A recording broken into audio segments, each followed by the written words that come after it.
Friends, Arpita રેસીપીમાં તમારું સ્વાગત છે। આજે હું અર્પિતા તમારી સાથે મેંગો ડિલાઇટની રેસીપી શેર કરીશ, જે લગ્ન પ્રસંગમાં હોય છે તેવી। તો બનાવીએ સૌની મનપસંદ મેંગો ડિલાઇટ। મારી ચેનલને સબસ્ક્રાઇબ કરો, બેલ આઇકોન પર ક્લિક કરો, ઓલ નોટિફિકેશન પર ક્લિક કરો, જેથી તમને મારી ટેસ્ટી યમી વાનગીની નોટિફિકેશન પહેલાં મળી જાય। કસ્ટર્ડ પાવડર મેં 4 ચમચી લીધી છે। વેનીલા ફ્લેવરની છે, તમે મેંગો ફ્લેવરની પણ લઈ શકો છો। 1 કપ ખાંડ છે, ફ્રેશ ક્રીમ છે અમૂલની, અને રસગુલ્લા, ગાર્નિશ માટે ડ્રાય ફ્રૂટ।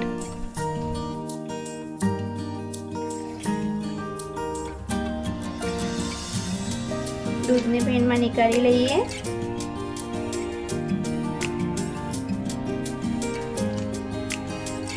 તો પહેલા જે આપણે કસ્ટર્ડ પાવડર લીધો છે, અહીંયા મેં 4 ચમચી લીધી છે, તેમાં ઠંડુ દૂધ મિક્સ કરી લઈએ।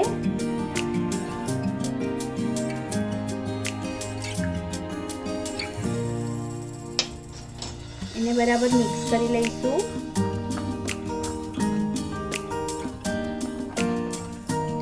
આવી રીતના બરાબર મિક્સ કરી લેવાનું છે। ગરમ દૂધ નથી રેડવાનું ને, તેમાં ગાંઠા પડી જાય છે। હવે આપણે દૂધ ગરમ કરવા મૂકીશું, એમાં એક ઉભરો આવે ત્યાં સુધી ગરમ કરીશું।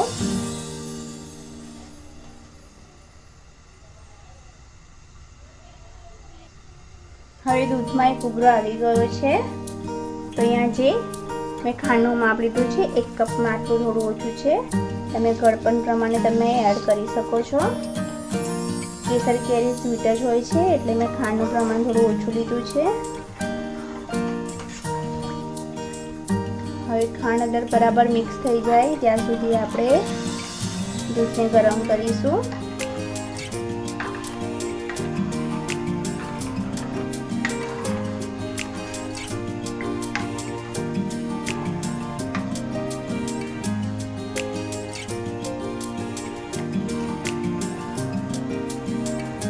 ખાંડ મિક્સ થઈ ગઈ છે।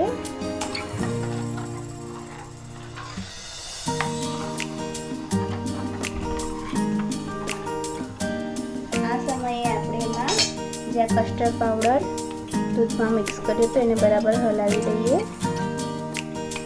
અને કસ્ટર્ડ પાવડર નીચે ચોંટી જાય છે, તો મિક્સ કરીને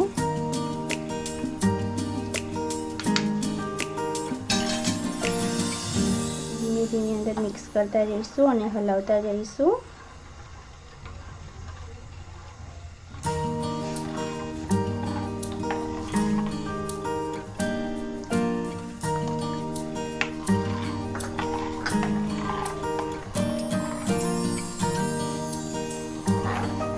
હવે દૂધ આપણું ઘટ થાય ત્યાં સુધી એને ગરમ કરીશું। આ સમયે આપણે સરસ કલર આવે એટલે મેં અહીંયા ઓરેન્જ ફૂડ કલર લીધો છે, 1 ચપટી આપણે નાખીશું અંદર। મેં આમાં 1 ચપટી જેટલો જ ઓરેન્જ ફૂડ કલર મિક્સ કરીશ, જેથી કલર સરસ આવે। મિક્સ કરી દઈશું આપણે।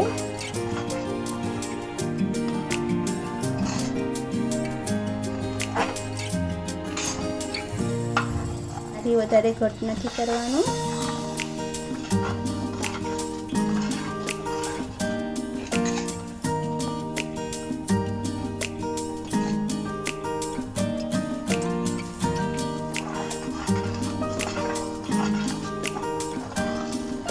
આ સમયે ગેસ બંધ કરી દઈશું આપણે, અને હલાવતા જઈશું।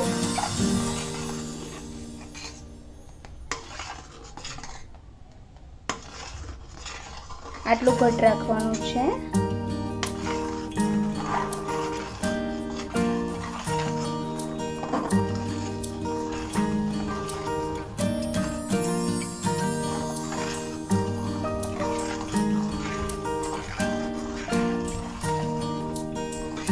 હવે ઠંડુ થવા દઈએ। હવે રૂમ ટેમ્પરેચર પ્રમાણે ઠંડુ થવા દઈએ। ગેસને જ ખોલી દીધી છે। સરસ આવી રસદાર કેરીને ઝીણા ઝીણા પીસ કરી લઈએ.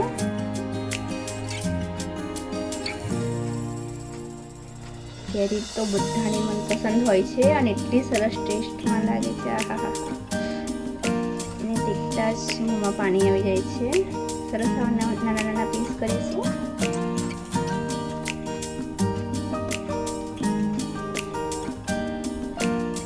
આ રીતે કેરીને કટ કરી લઈએ.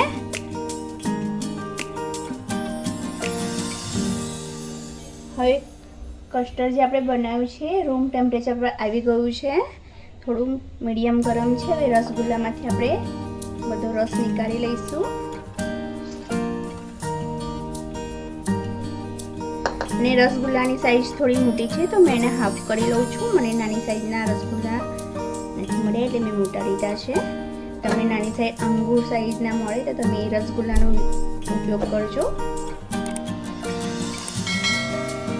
તો મેં એને હાફ કરી લઉં છું.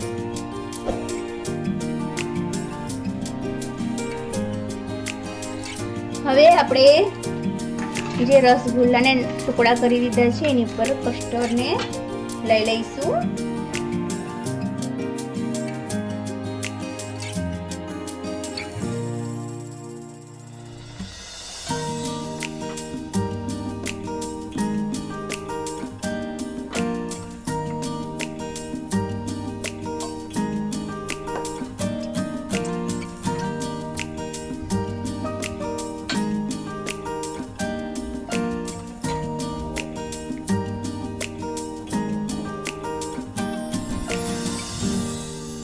આ રીતે રસગુલ્લા કસ્ટર્ડમાં પલાળી લઈશું જેથી ટેસ્ટ અંદર સરસ આવે.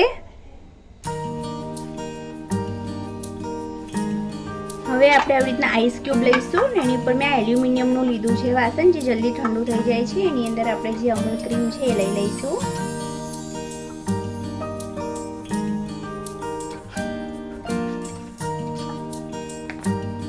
અને 3 થી 4 મિનિટ બરાબર હલાવીશું.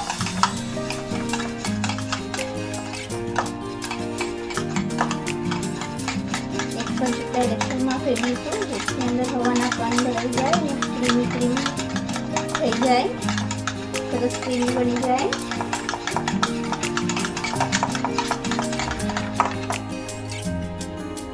હવે ક્રીમ આપણું તૈયાર થઈ ગયું છે. તેને એક બાઉલમાં નીકાળી દઈશું. દેખો એકદમ ક્રીમી બની ગયું છે.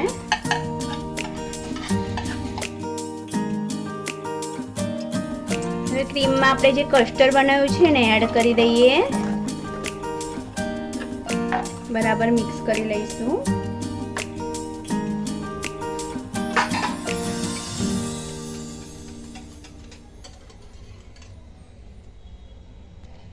અહીંયા મેં જે કેસર કેરી લીધી હતી એને ક્રશ કરી લીધી છે અને એમાં કશો પાણી કે બરફનો ઉપયોગ કર્યા વગર મેં ક્રશ કર્યું છે. એને પણ અંદર મિક્સ કરી લઈએ.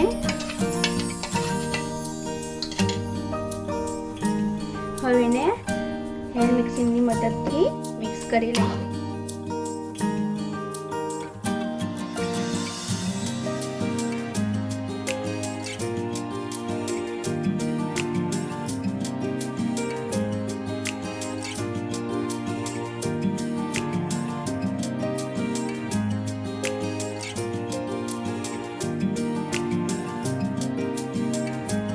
બહુ સરસ ક્રીમી આપણો મેંગો ડિલાઇટ બની રહ્યો છે. હવે આપણે એમાં જે આ રસગુલ્લા પલાળ્યા હતા કસ્ટર્ડમાં એને લઈ લઈશું. એને પણ મિક્સ કરી લઈશું.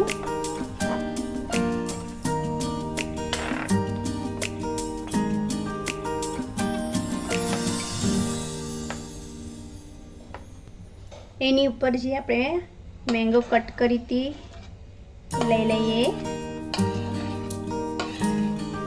આ મેંગો ડિલાઇટ 5 થી 6 વ્યક્તિ આરામથી ખાઈ શકે છે. એની ઉપર બદામ કાજુ ને પિસ્તાની જે કતરણ કરી છે એને ગાર્નિશિંગ માટે લઈ લઈશું.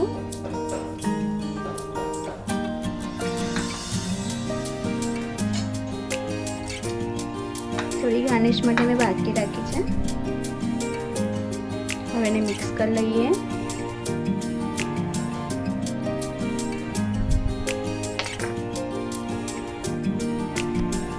હવે 2 થી 3 કલાક આપણે ફ્રીજમાં મૂકી દઈશું અને ઠંડુ થવા દઈએ, પછી સર્વ કરીશું. હવે આપણે 1 થી 2 કલાક રાખી દીધું અને સરસ ઠંડુ થઈ ગયું છે. એને આપણે સર્વ કરી લઈશું.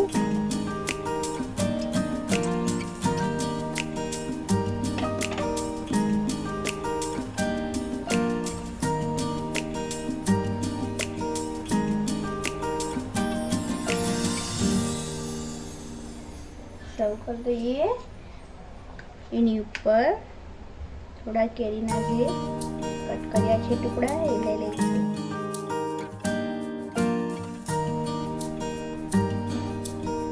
કેરીને કટ કરીને લઈ લઈશું અને એની ઉપર બદામ, કાજુ ને પિસ્તાના કતરણથી ગાર્નિશ કરીશું.